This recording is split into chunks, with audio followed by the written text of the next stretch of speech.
തിരുവനന്തപുരം വർക്കലയിൽ പെൺകുട്ടിയെ തീവണ്ടിയിൽ നിന്നും തള്ളിയിട്ടത് കൊലപ്പെടുത്തണം എന്ന ഉദ്ദേശത്തോടെ എഫ്ഐആർ വഴിമാറി കൊടുക്കാത്തതാണ് പ്രകോപനത്തിന് കാരണമായത്. എഫ്ഐആറിന്റെ പകർപ്പ് 24-ന് കിട്ടി. യുവതിയെ തള്ളിയിട്ട മദ്യപിനെതിരെ വധശ്രമത്തിന് പോലീസ് കേസെടുത്തു.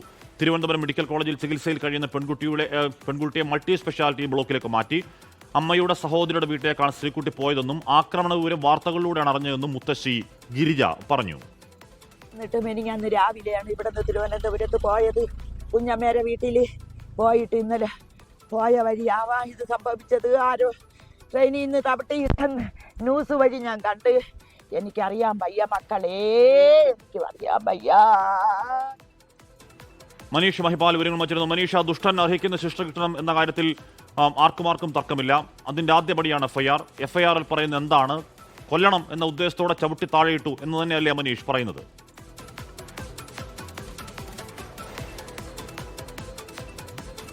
ഹാഷ്മി, നിലവിൽ രണ്ടുപേരുടെ പരാതിയുടെ അടിസ്ഥാനത്തിലാണ് നിലവിൽ പോലീസ് കേസെടുത്തത്. സ്വാഭാവികം തന്നെ പോലീസിന് കേസെടുക്കാം. പക്ഷേ ഇതിവിടെ ദൃക്സാക്ഷിയായ പെൺകുട്ടിയുടെ കൂടി പരാതി എന്ന രീതിയിലാണ് രണ്ടുപേരെയും വധിക്കാൻ ശ്രമിച്ചു എന്ന രീതിയിലാണ് നിലവിൽ പോലീസ് എഫ്ഐആർ രജിസ്റ്റർ ചെയ്തിട്ടുള്ളത്.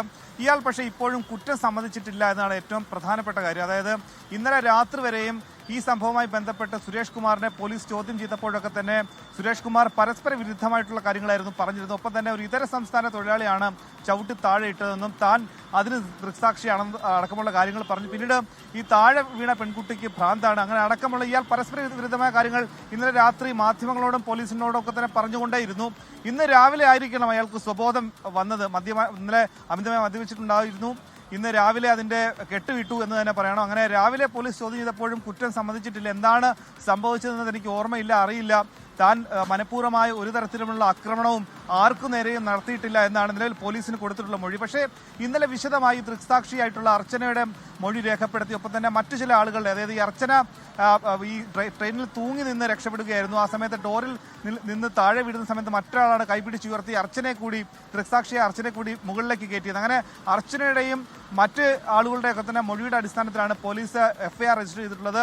മനഃപൂർവ്വമായി തന്നെ വധിക്കാൻ ശ്രമിക്കുകയായിരുന്നു. വഴി, അതായത് ജനറൽ കമ്പാർട്ട്മെന്റിൽ ഇയാൾ വന്ന് കയറുന്നത് ഈ വർക്കല റെയിൽവേ സ്റ്റേഷനിൽ വെച്ചിട്ടാണ്. പക്ഷേ ഇതിന് മുൻപേ തന്നെ ട്രെയിനിൽ ഉണ്ടായിരിക്കാം, ഒരുപക്ഷേ ഇല്ലായിരിക്കാം. പക്ഷേ അവിടെ വർക്കലയിൽ വെച്ചാണ് ഈ പെൺകുട്ടി, അതായത് നിലവിൽ സോനയും അർച്ചനയും യാത്ര ചെയ്തിരുന്ന ഈ ട്രെയിനിന്റെ അവസാന ഭാഗത്തെ ബോഗിയിലേക്ക് ഇയാൾ വന്നു കയറുന്നത് 8:29 വർക്കലയിൽ ഈ കേരള എക്സ്പ്രസ് എത്തുമ്പോഴാണ്. അവിടെ വെച്ച് ഇയാൾ ശുചിമുറിയിലേക്ക് കയറാൻ പോകുന്ന സമയത്ത് പെൺകുട്ടികൾ ശുചിമുറിയിൽ നിന്ന് ഇറങ്ങി വരുന്നു. വഴി തരണമെന്ന് ഇയാൾ പറയുന്നു. പക്ഷേ പെൺകുട്ടികൾ വഴി കൊടുക്കുന്നു. അങ്ങനെ ഇവർ തമ്മിൽ ചെറിയ വാക്കുതർക്കം ഉണ്ടാകുന്നു. ഇയാൾ അങ്ങനെ വലിയ പ്രകോപനമൊന്നും ഇല്ലാതെ തന്നെ സോനയുടെ നടുവിന് ചവിട്ടിയാണ് പുറത്തേക്ക് വലതുവശത്തേക്ക് ട്രെയിനിന്റെ, അതായത് തെക്ക് ഭാഗത്തേക്ക് ഓടുന്ന ട്രെയിനിന്റെ വലത് ഭാഗത്തെ ഡോറിലൂടെ വീഴുകയാണ്. അത് രണ്ടാമത് സെക്കൻഡ് ട്രാക്കിലേക്കാണ് ഈ പെൺകുട്ടി വീണെന്നാണ് ഏറ്റവും ഗുരുതരമായ കാര്യം. ആ സമയത്ത് അതുവഴി എതിർ ദിശയിലേക്ക് കടന്നു വന്നിരുന്ന കൊല്ലം മെമുവിന്റെ മുമ്പിലേക്കാണ് ഈ പെൺകുട്ടി വീണത്. പക്ഷേ അതിലെ ലോക്കോ പൈലറ്റ് സംയോജിതമായി ഇടപെട്ടുകൊണ്ട് ട്രെയിൻ നേരത്തെ ദൂരെ വെച്ച് തന്നെ പെൺകുട്ടിയെ കണ്ടുകൊണ്ട് നിർത്തി.